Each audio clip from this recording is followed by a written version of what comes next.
Okay, should be live now. So welcome back to another town hall.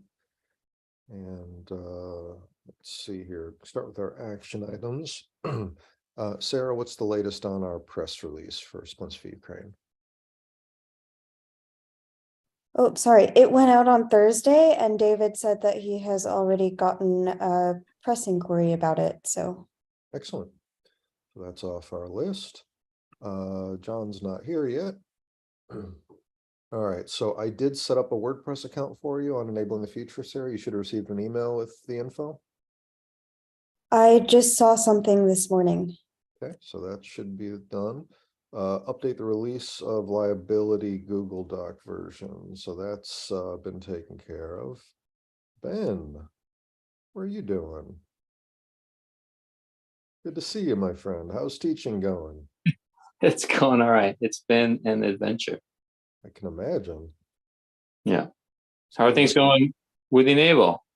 It's going great. Always a lot of fun, as you know, lots going on. All right, great. I'm hoping I can catch up by listening in on the sidelines today. Wonderful. Yeah, it's great to see you. And hi, John. Absolutely. Okay, so we're just going through action items. So next one is for me to update our release of liability. So there's two versions, and I tried to clean both of them up. So there's this version for individual volunteers. Since I'm sharing this now as a Google Doc, which will make it a lot easier to edit, I put this note at the top. Unfortunately, it's I think a shortcoming of Google Drive that whenever I share something like this, I don't want anyone to be able to just come in and edit the template, right? I want them to be editing their own copy. So, but people don't realize that. So what happens is they come in here and they say, or where is it up top here? They say request access.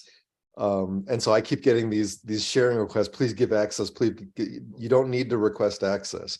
You just go to File, make a copy. You make your own copy in your own Google Drive, and that's what you edit. So I put the note at the top here, hoping people will see that. I've done the same thing for another document that we have related to sizing, and I keep every day I get about a half a dozen requests for access. I don't know what Jeremy, else. I have a lot of success with that kind of thing in my day job of changing that to the font color to red. Just good idea. Programming note. Good idea. Thank you. Let me do that on both versions. Yes, good call. Thanks. Okay, so anyway, that's been done, and that is posted in our main wiki under important documents.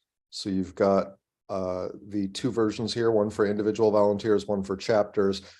I didn't even bother sharing the PDF version anymore. I don't know what good that does anyone, because you have to edit it, and editing PDFs is not really easy. So I figure let's just share the Google Doc versions. People can make their edits and then export as PDF for themselves. So I wouldn't say it's done. I think we need to spend some more time cleaning it up. The language needs a more careful review. And I think there are probably other links elsewhere that need to be updated. But for now, that at least that part's done. And the last one was for me to revise the new user email from the hub. I haven't gotten to that yet. We just feel like we can communicate maybe a little bit more information about how to get started and setting proper expectations. And we'll talk about that again a little bit further on today, because there's some of the posts we're going to look at show this recurring theme of confusion, and maybe that's something we can address in this email. So we'll come back to that. I don't have any upcoming special presentations that are scheduled yet. Metrics are here. Thank you, Rick, for keeping these up to date. Now, just occurs to me, I haven't seen Rick on these for a couple of weeks now. He's not here, is he? No. Yeah, okay. He's out. So. Oh, he is. Okay. So make sure everything is okay there. But he's been keeping these metrics up to date for us, and everything looks pretty consistent with what it has been. Our e-NABLE fund is still almost the same, so we've used a tiny bit of it. Number of chapters is still a bit up in the air. I was going to ask him about the chapter audit. We'll get an update next time, but otherwise, let's move on here. All right, from the hub, quite a bit to look at this week. So this is one of the recurring themes I was referring to earlier. So Hector is asking, hey, I've printed a couple of hands. Where do I send them? And Elaine, same question. I've printed 3. Now what? So there's a widespread misunderstanding that people can just print hands in generic sizes, and we have the facilities to get those into the hands of people that need them. And unfortunately, we just don't right now. That mechanism is just broken as of now. We are actively working to rebuild that capability on a number of different fronts. We are working on a new matching platform that will hopefully do a better job of connecting our volunteers with people that need these devices. We're working on some very important outreach efforts and partnerships that Adam will talk to us more about that will hopefully help us to get the word out there, especially in the medical communities, so that more people know about what we can do. And hopefully that will increase the size of our pool of available recipients. And third, we are continuing to explore what we can or can't effectively do in the way of collecting, sort of maintaining an inventory of non-allocated devices, sort of a repository where you can send devices to, and then from there we could distribute them to places that need them. We really don't have that, and this is a problem right now that we need to work on, because you'll see here that Albert posted, hey, or Albert said, yeah, they do have a repository, I believe. Let me look for that post, and then he linked to this post, which is still up here, from Bob Rieger, saying, hey, we got this brand new device repository, Sequoia High School. Well, that's no longer active. Brent Hollers has moved on to a different school. And while he was sort of open to exploring getting this kind of thing going at this other school, we also talked about the fact that it probably isn't very effective to be stockpiling these devices right now, because we have a shortage of recipients. We don't really have any way of getting these to where they can be put to good use right now. And so our focus really needs to, I think, be more on the outreach and getting the word out about what we can do before we revisit trying to stockpile these things. But that does leave us with, like, how do we clean this stuff up? Like, we got posts out here on the hub saying, hey, send your stuff here. And it's not even, I just, people are going to keep sending them here until we update this. I don't know where else this might be indicated. I think it's probably in, we probably have this in a wiki here or there. So anyway, we have some cleanup work to do on this, and we have to decide what we're going to do on this collection distribution thing going forward. Thoughts? But excuse me, but certainly while you're right there, you should just add a comment saying, please note this program is no longer active.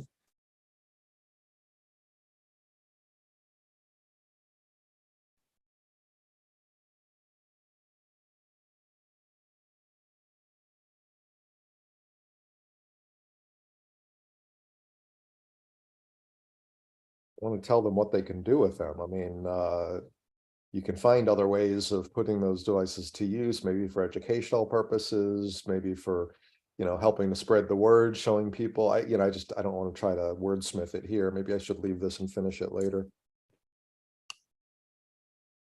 Well, here, I'm going to go ahead and post this. I think that sentence by itself is yeah, so I'll go back. Maybe I can come back and edit it later and add some detail, Yeah. but at least it'll let them know. Okay, so anyway, I mean, it's an ongoing issue. It's a question that I get all the time, hey, I've printed devices, or my classroom printed devices, where can we send them? And it's frustrating, because not only do I have to tell them we don't really have a mechanism for that right now, but there's clearly an assumption, coming in that we have this. So I want to make sure that we correct that, so that people aren't spending time printing these devices based on the belief that we have, this facility to do something with them.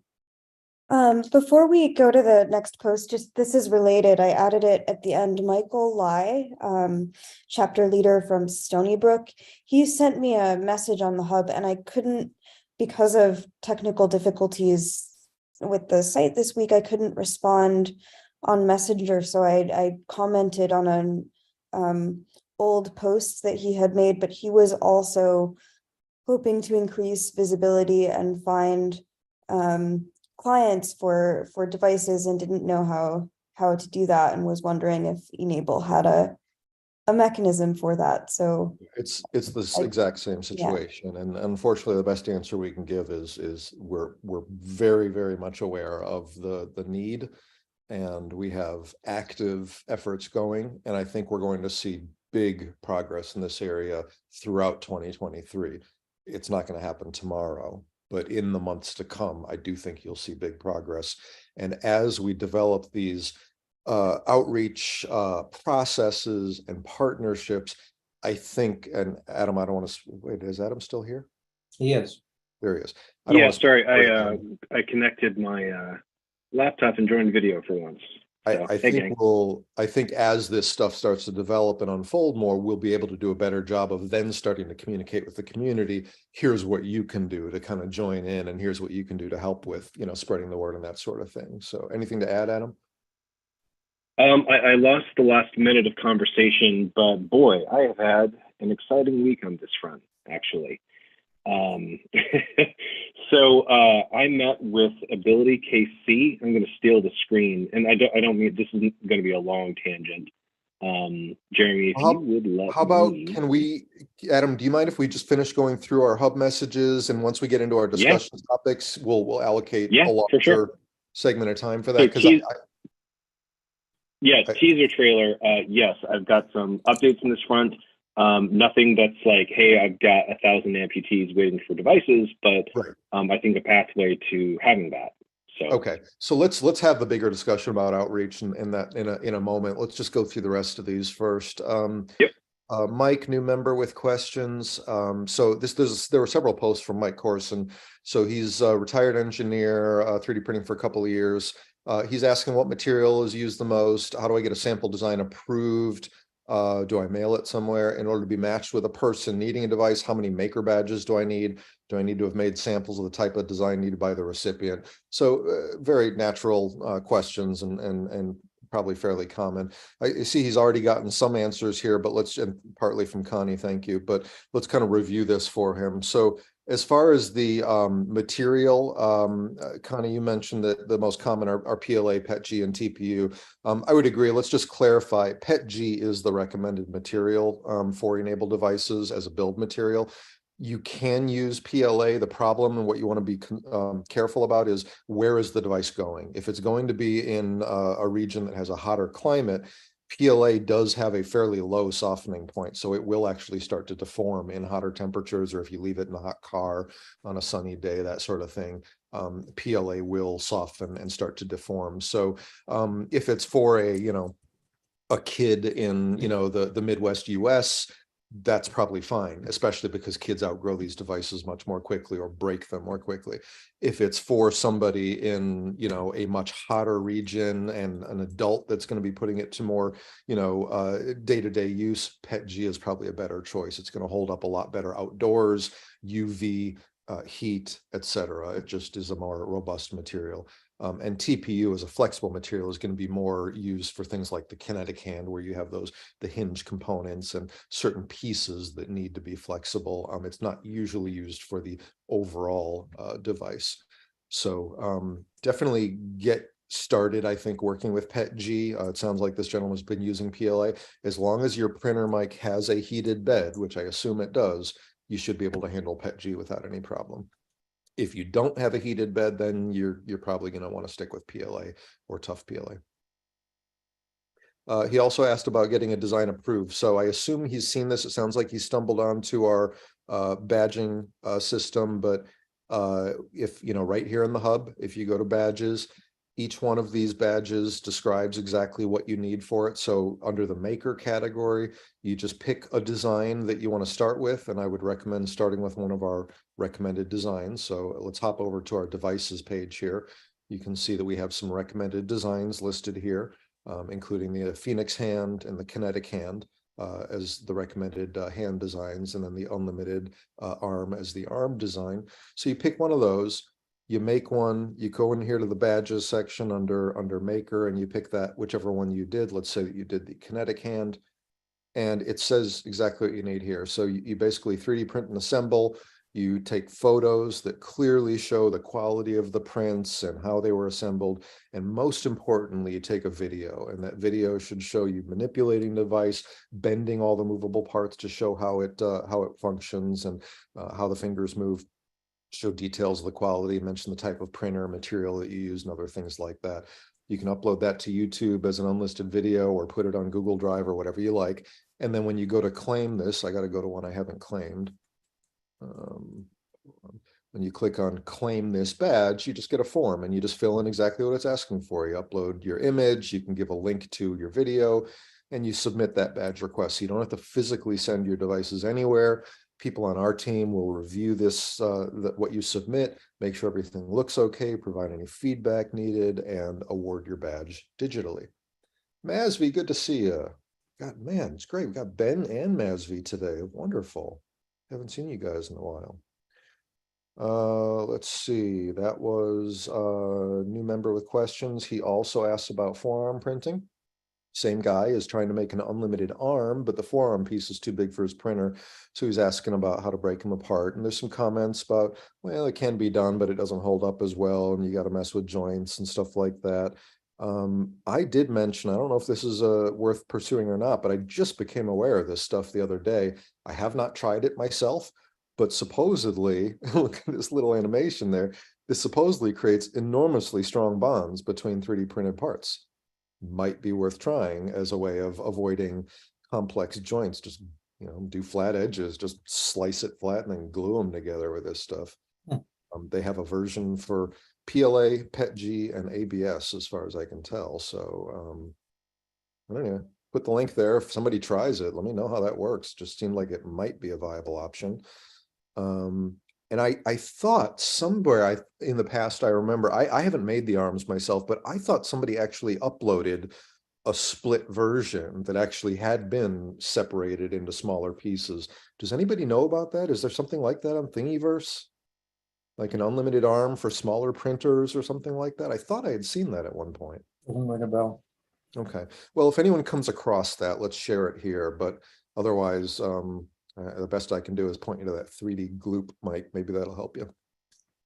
I believe, by the way, I haven't used this, but I don't know if you're using, I use Cura. I don't know if that's the slicer you're using, but if I remember correctly, I think they added in functionality in Cura to actually split your parts right within the slicing software now. So you can split them into multiple pieces without even having to mess around with CAD or mesh editing software or any of that.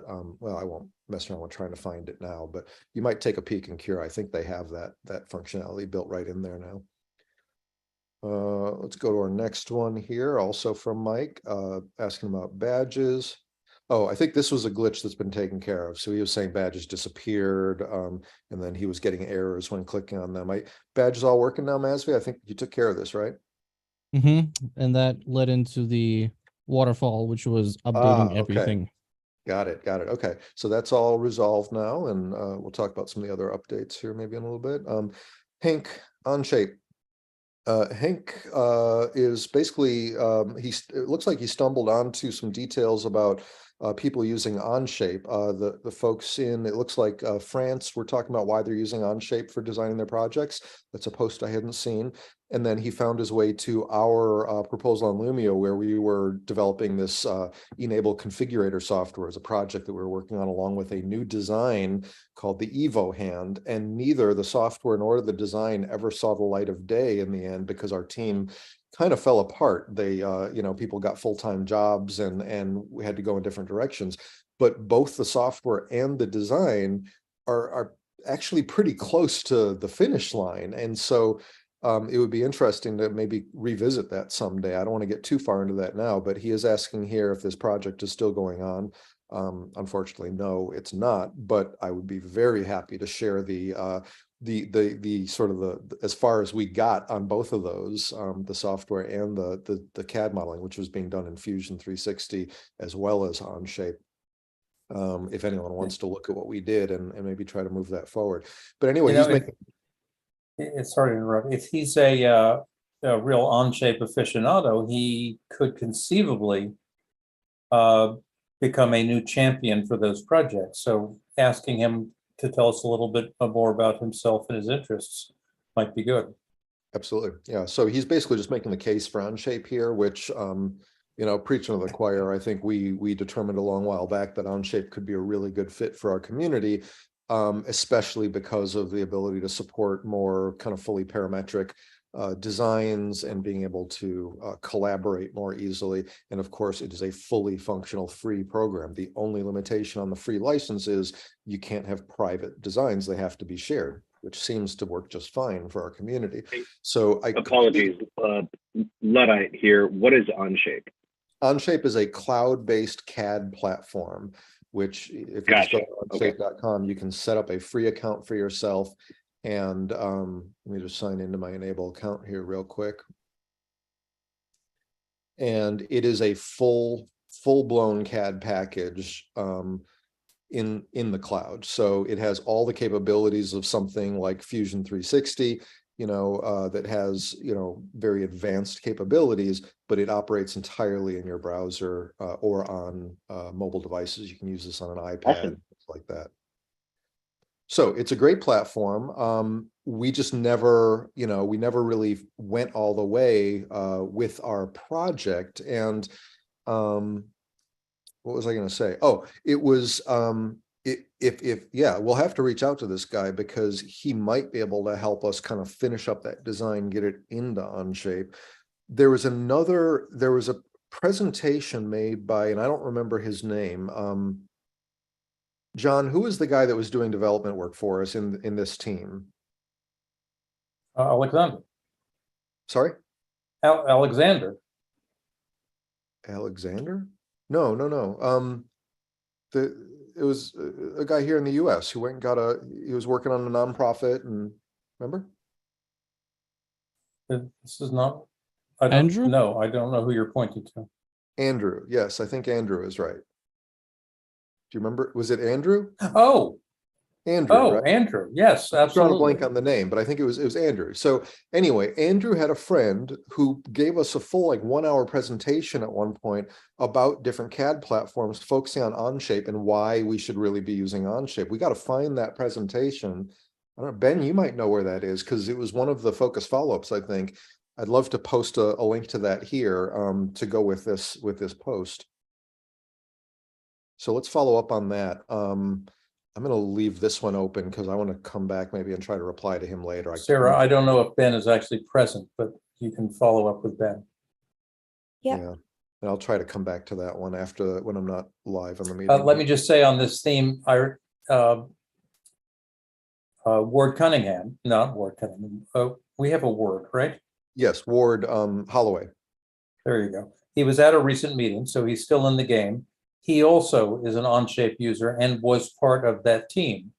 Right. So, it's possible that we could, pull together a group to work on the Evo hand. I still think that's the sweet spot that we really, I would love to see it ripen. I would too. All right, I'll have to come back and find that later. I thought it might be just a quick search on the hub shows a lot of posts from 2015, 2016 about Onshape, a couple of links to what appear to be recordings, and then as recently as 2020, some discussion about it. Yeah, another one in 2020. It was more recent than the 2015, 2016 stuff. I'll have to go find the presentation that I was talking about. I'll add it in there. But, Ward gave a presentation, and so did Andrew. That's the one yeah, I don't think it was Ward though. It was like a friend of his. I can't remember the name. Anyway, we'll have to find that and post a link there because that had some really good information in it about the differences. Great. Let's see, badges, Hank Onshape. Okay, Assad in Turkey. Okay, basically bringing attention to the situation in Turkey, which is first up on our agenda here today. We're going to be talking about this more. I was glad to see that Zeynep came in and responded because she's in the best position to do so. She is on the ground there and just doing tremendous work to try to help people on the ground. And we had a call with her, which we'll talk about and discuss how we can support them, what would or would not be helpful. Unfortunately, at this point, it looks like just, printing devices and sending them is probably not what they need. They need help in a lot of different areas. Probably mostly it boils down to funding. They have people and they have capabilities, but they need help on the funding side to get people the help they need because they're not getting it from the government right now. So we'll talk more about that in a moment. And then we covered this last one, Michael Lee. So let's move on here so we can get into our actual discussion topics. I don't have any upcoming one-time events. And I think we're done with our recurring meetings for the month, except for these town halls. So we'll get a March schedule up soon, but we don't have anything coming up in the immediate future. So let's get to our regular discussion topics, starting with what we were just talking about, Turkey and Syria. So, John, you want to maybe summarize? You had sent out a nice summarization in email with your notes. Do you want to just kind of boil that down and kind of summarize the discussion? I don't even remember that I sent out a nice summarization. So that's funny. I'm probably not the best person to do this. Well, why don't I pull up your email since you already did such a nice job? Let's see. Was it not that one? There's Zeynep situation report. Here we go, John, my notes. So, let's see. They talked a lot about NGOs that they're working with there. Amputations are, of course, an issue. They have volunteers, they have prints. Medical supplies and warships are arriving to be used as hospital ships, that is. So that's not the shortage. Coordination is the limited resource, short-term and long-term. She says that the state has essentially failed. Runways have collapsed, hospitals have collapsed. Some ships are being used as hospitals, like I said. A lot of international help seems to be rescue teams. Let's see. She said they had partnerships in the orthopedic unit in the region, and they're in touch with them. They said, don't come. They don't have food. They don't have heating. They just need to get the basics before they could help anyone or even have people come to provide help. They will need orthopedic support. They have their resources intact. We're contacting past recipients. They need basic support, accommodations, etc. Trying to extend their capacity for building, design, and coordination.